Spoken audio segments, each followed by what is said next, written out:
Over the next few weeks, you're going to hear a lot of trade scenarios for the San Francisco 49ers. You're going to read articles about it. You're going to hear me talk about it. You're going to hear other content creators talk about it. It's going to be a topic of conversation in every chat that you are in. And I want you to have the framework, the proper framework to go about what is a proper trade scenario for the San Francisco 49ers, because you're going to hear tons of names flying around. Maxx Crosby recently made it sound like he might be willing to get traded after about a week ago, saying that wasn't the case. So obviously, 49er fans are going to be clamoring for Maxx Crosby. I would love to have Maxx Crosby, and I'm not saying it's impossible. It's just not likely. Like, the 49ers aren't in a position where they can just add $20-30 million a year to their future books. They can't do it. They've got a lot of big contracts already. Brock Purdy's about to get paid very handsomely, and deservedly so.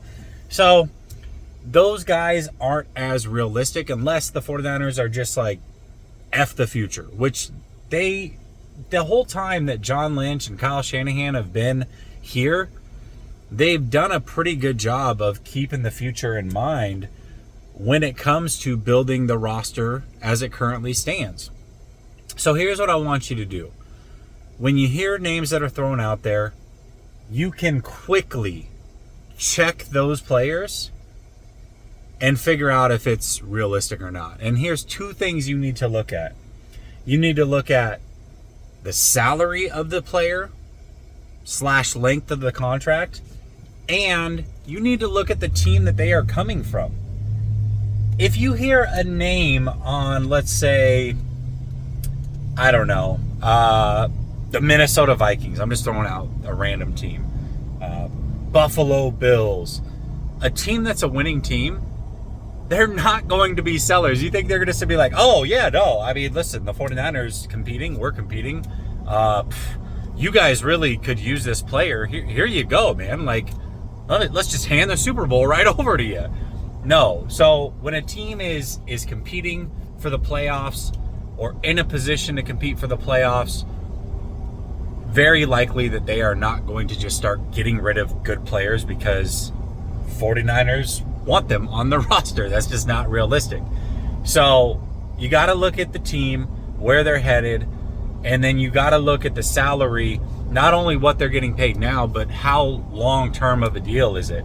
If it's like a 5-year deal and it's a contract that's escalating up, not realistic. The 49ers aren't going to want to commit to that.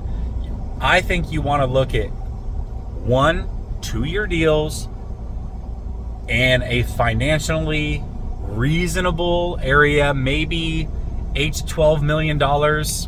Even 12 might be a little high, who knows? And then you want to look at what team they're coming from. So you look at teams like the Cleveland Browns. That's why I threw out Zadarius Smith. You look at teams like the Panthers. That's why I said, hey, Jadeveon Clowney is a good option. A lot of people are like, oh, go get DJ Jones. Why would the Broncos trade DJ Jones? They just mollywopped a team, and I think they're like 4-2 or something like that. They have a good record this year. Like, they're not the Broncos of old. So that doesn't make a lot of sense, but you know who does make a lot of sense? Calais Campbell. Calais Campbell's older. This might be his last year in the league. You know he's trying to win. Miami Dolphins aren't going anywhere. He makes a lot of sense.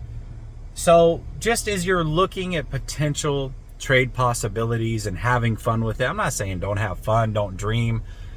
Maxx Crosby, oh my gosh. Really, I hope Maxx Crosby doesn't get traded, because if he gets traded, it's almost guaranteed he's not going to the 49ers, and he is going to a contender that is going to compete heavily with the 49ers, like, I don't know, the Detroit Lions? Like, imagine if the Detroit Lions go and get Maxx Crosby today. You're telling me that they aren't...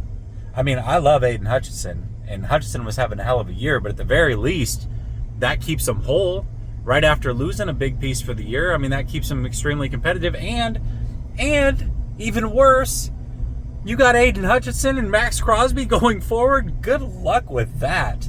So, no, I mean, I don't necessarily want some of these big names traded because most likely they won't be 49ers, and they will be going to a direct competitor over the 49ers. So just something to keep an eye on. When you hear that Maxx Crosby's up for trade, you can get excited for 2 seconds, and then when reality hits you, you should probably be like, you know what? Go ahead and rot away over with the Raiders, because you're not going to have any impact on whether the 49ers win the Super Bowl or not. So that's the way I look at trades. You got to look at it realistically. 1 to 2 year deals, bad teams, low money. That's what the 49ers are in the market for. And trust me, there are impact players that fit that description if you just do some due diligence and check things out. I think a way that you can do it, I use overthecap.com. You can filter by position, you can filter by when contracts end, and you can get a really quick view of who's available and who's not. So have fun with it. I can't wait to see you in my chat suggesting who the 49ers should go after next.